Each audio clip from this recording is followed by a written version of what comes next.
Bonjour à tous, aujourd'hui le corrigé d'un exercice tombé à Cambridge lors de l'examen du STEP. Ce sera un exercice intéressant parce que c'est à la fois un exercice de suite, d'arithmétique, et surtout je vais vous montrer trois démonstrations. Une qui va être pratique mais pas très rapide, une qui va complètement foirer, et une super efficace.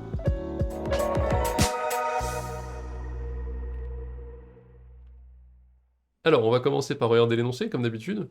Montrer que 17 divise la quantité 2 puissance 3n plus 1 plus 3 fois 5 puissance 2n plus 1 pour tout entier naturel n. Alors là, tout de suite, on voit que c'est un exercice d'arithmétique. En gros, si vous faites maths experte en terminale, vous savez à peu près dans quel domaine mettre cet exercice. Je vais essayer de le corriger de la manière la plus efficace possible. Je vais vous montrer un peu trois pistes. Une première piste, efficace, pratique, qui demande un petit peu de maîtrise quand même, c'est la récurrence. La récurrence, en général, quand on a une formule, quand on a une réponse qui est déjà donnée, c'est le plus facile. Faisons-le tout de suite. Démo numéro 1, initialisation. Est-ce que 17 divise cette expression pour n égale 0? Calculons. Quand n vaut 0, quand n vaut 0, ce truc-là, ça vaut 2 puissance 3 fois 0 plus 1, 2, plus 3 fois 5 puissance 1. Donc ça fait 2 plus 15, 17. Or, je l'écris ici, 17 divise 17, la barre verticale c'est pour dire divise, 17 divise bien 17, donc c'est bon. Pour n égale 0, ça marche. Toute l'astuce dans ce genre de petits exercices pour faire l'hérédité, quand c'est une récurrence qu'on vous demande, et en général, si on vous la demande, vous la faites, si on vous demande pas, vous pouvez faire autre chose comme démonstration qu'on va voir juste après, mais une récurrence ça marche bien. Toute l'astuce c'est d'écrire la propriété au rang n plus 1, c'est-à-dire au rang d'après, là ça serait le rang n, donc de l'écrire au rang d'après et de faire apparaître dans l'expression le rang n. Si on arrive à faire ça, on peut appliquer ce qu'on sait sur l'expression pour le rang n, à savoir que c'est divisible par 17. Donc, on veut montrer que ce machin, ça c'est l'expression en n plus 1, donc j'ai juste pris cette expression-là et j'ai remplacé le petit n par n plus 1 les deux fois où il apparaît. On veut montrer que cette expression va être divisée par 17. Premier truc que je fais, dans le but de me rapprocher de cette écriture-là, c'est que je vais décomposer, enfin développer ces puissances. Donc je me rends compte que là j'ai 2 puissance 3n plus 1, mais j'ai 3n plus 3 plus 1. Donc en gros je vais sortir un 2 puissance 3 pour avoir un 2 puissance 3n plus 1. Parce que au total ici, si vous voulez, j'ai 3n plus 4. Je laisse 3n plus 1 et 2 puissance 3 en sortie. Même chose ici, j'ai 2n plus 3, j'en sors 2, je laisse 2n plus 1 ici. Donc là, en gros, je sors des trucs, mais je reconnais que ça et ça, c'est mon expression ici. C'est un début. Le problème, vous allez me dire, c'est oui, mais là t'as un 8 et là t'as un 25. C'est pas faux. J'ai un 8 et un 25. Donc qu'est-ce que je vais faire, une astuce? C'est que je vais quand même essayer de faire apparaître ce truc-là en disant, bah ok, là j'en ai 25 des quantités comme ça, juste en prendre 8, hop, et les mettre avec celle-ci. Là j'en ai 8, j'en prends 8 juste pour pouvoir factoriser un bon paquet. Et on verra ce qui reste. Peut-être que vous commencez à voir ce qui va se passer, parce que 25, il se trouve que c'est 8 plus 17. Et c'est pas anodin. Si je fais 8 comme ça, en facteur, je mets 8 en facteur de 2 puissance 3n plus 1, plus 8 de ces 3 fois 5 puissance 2n plus 1. Ça, il y en a 25, j'en prends 8. Je les fous là. Il m'en reste 17. Exercice terminé. Pourquoi? Parce que j'ai 8 fois cette expression-là. Vous connaissez le principe de la récurrence. Ça, je reconnais que c'est mon hypothèse de récurrence. Donc 17 divise ça. Encore une fois, la barre verticale, c'est divise. Donc 17 divise ce truc-là par hypothèse de récurrence. Très bien. L'autre terme qui me reste, c'est quoi? C'est un terme qui s'écrit 17 fois k. Ça, c'est un entier k en soi. C'est aussi divisible par 17. Démonstration. J'ai bien dit que ce machin-là, l'expression au rang n plus 1, est divisible par 17 grâce à une partie qui vient de l'hypothèse de récurrence et une partie où clairement il y a un terme 17. Ça, c'est la démonstration par récurrence, elle est efficace, elle marche bien. Ça demande une petite gymnastique, mais ça, donc soit vous êtes en terminale et vous l'avez déjà vu, si vous l'avez jamais vu, parce que vous faites pas maths experte ou vous êtes avant la terminale, bah voilà, je vous l'aurais montré. Faire apparaître comme ça, c'est assez pratique. Le Discord, j'en parle tout le temps, on est maintenant plus de 1200, n'hésitez pas à le rejoindre, c'est une communauté ultra positive, on parle de physique, d'informatique, on parle d'orientation, les gens répondent à vos questions de manière bienveillante, c'est vraiment chouette, beaucoup de partage. Allez, je vous laisse pour la suite de la correction, bye bye.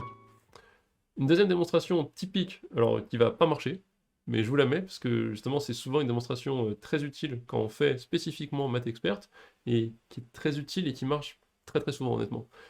Mais malheureusement ici elle ne marchera pas, c'est d'utiliser une table ou un tableau de congruence. Je commence avec 2 puissance 3n plus 1. On va essayer en fait de se dire, ok, quel est le reste dans la division par 17 de chacun des deux termes? Donc on veut montrer que le reste total c'est 0, peut-être qu'on peut montrer que le reste de chacun, c'est quelque chose en gros, essayer de comprendre ce que c'est. et voir, bah, peut-être que là, ça serait genre 0 et là, 0 aussi, ou peut-être que là, c'est tout le temps, je sais pas, 12, et ici tout le temps 5, donc le reste, ça serait en fait... Bah non, ça serait, donc la somme des deux, ça serait 17, et donc c'est bon, le reste est 0. Essayez de penser un truc comme ça en gros. Donc voilà, pour ceux qui font de l'arithmétique, vous voyez à quoi je fais référence. Pour ceux qui font pas d'arithmétique, vous voyez l'idée aussi. C'est que si là, il reste 12 et là, il reste 5, bah je suis ok parce que 17 va bien diviser même le reste qui sera 17. Bon, ça serait l'idée, aller chercher pour chacun des cas, ou peut-être pour tous les différents 3n plus 1 qui existent, donc essayez d'aller voir ce qui se passe. Ça peut se faire, hein, mais ça serait potentiellement très long. Donc on va regarder ce qui se passe pour 8 puissance n, et on pourrait dire, bah 8 puissance 1, ça c'est un symbole pour dire je vais chercher le reste par 17, congru pour ceux qui connaissent. Donc 8 puissance 1, on fait les calculs, bah oui, c'est 8 puissance 1, c'est 17 fois 0, hop, plus le reste, ben 8. 8 puissance d, c'est 64, j'enlève des paquets de 17, il reste 13. 51, c'est 3 fois 17, donc 64, c'est 3 fois 17 plus 13. Ok. 8 puissance 3, je peux faire 8 fois 13, et je trouve 104, j'enlève 51 fois 2, c'est 102, j'enlève 102, 6 fois 17, il reste 2. Ok, 8 puissance 4, je fais des calculs, je trouve qu'il reste moins 1, en fait il reste 16.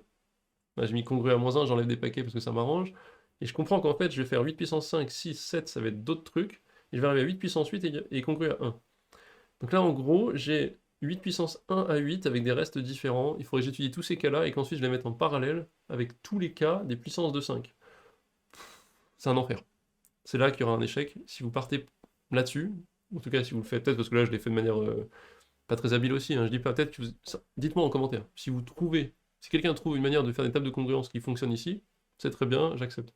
Moi je l'ai tenté, honnêtement ça m'a saoulé direct. J'ai vu ça, et peut-être que je suis juste mal parti, hein, honnêtement, mais ça m'a saoulé, ça marche pas, c'est long, ça vaut pas le coup. La vraie démonstration, récurrence c'est la solution de facilité, un petit peu d'astuce mais ça marche. La vraie démonstration c'est d'être observateur et de remarquer des choses. Donc je vous la fais, c'était mon point culminant de cette vidéo en gros, c'est vous montrer qu'il y a des choses qui peuvent partir très vite dans tous les sens et malheureusement vous bloquer, mais en observant bien on peut trouver quelque chose d'assez intelligent. Donc direct c'est quoi? Je me rends compte que 2 puissance 3n plus 1, 5 puissance 2n plus 1, petite erreur, laissez-moi corriger en direct. Hop, on a rien vu. Il manque un petit 2 ici. Je peux séparer en gros les 1 comme ça. Et donc, là j'ai 2 puissance 3n, là j'ai 5 puissance 2n. L'astuce ici c'est de se dire, mais attends, 2 puissance 3n c'est quoi? Ça c'est du 8 en haut. 5 puissance 2n c'est du 25 puissance n. Et on l'a déjà vu dans la récurrence en fait, mais 8, 25, il y a 17 entre les deux.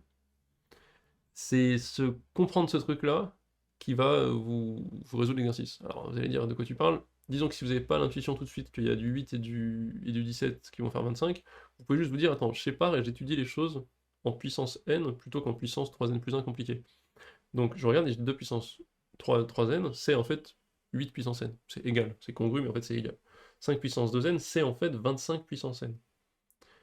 Mais on sait que si A est, enfin si A est, comment dire, A est congru à B, si et seulement si, oh, qu'est-ce que je vous raconte? Alors je dis bien, j'ai 25 congru à 8 modulo 17, donc, faut le faire dans le bon sens, 25 puissance n congru à 8 puissance n. Ça c'est une propriété des congruences que vous voyez en terminale. Donc vous pouvez pas faire cette démonstration si vous n'avez pas fait les maths expertes. Mais voilà, donc je le dis bien, on a 25 puissance n qui est congru à 8 puissance n parce que 25 est congru à 8. Voilà. J'ai failli le dire de manière étrange, je ne veux pas faire de mauvaises implications. Mais voilà, donc je me rends compte en fait que j'ai 5 puissance 2n qui est congru à 25 puissance n, qui lui-même est congru à 8 puissance n. Parce que 25 et 8 sont séparés d'une distance de 17 uniquement. Et donc en fait j'ai du 8 puissance n ici et ici. Bah c'est parfait. Je peux dire que la quantité totale est congrue à 8 puissance n.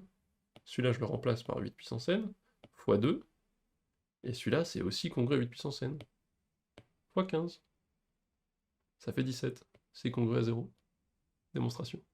En fait, ça rejoint un petit peu l'astuce qui est là-dedans, qui est dans la récurrence. C'est un peu le même délire, mais il faut le voir tout de suite, dès le début en fait. C'est pas dans la récurrence, en forçant la factorisation que ça apparaît, c'est en étudiant les termes en puissance n et en se rendant compte qu'ils vont s'additionner pour faire 17. Voilà. Pour moi, ça c'est le plus rapide. Ça demande peut-être un petit peu plus d'expérience, mais voilà. En tout cas, je voulais vous montrer les différentes démonstrations pour ce truc-là. J'espère que ça vous a inspiré, que ça vous a aidé. Laissez-moi des questions en commentaire s'il y a besoin, et je vous dis à la prochaine pour une prochaine vidéo. Bye bye.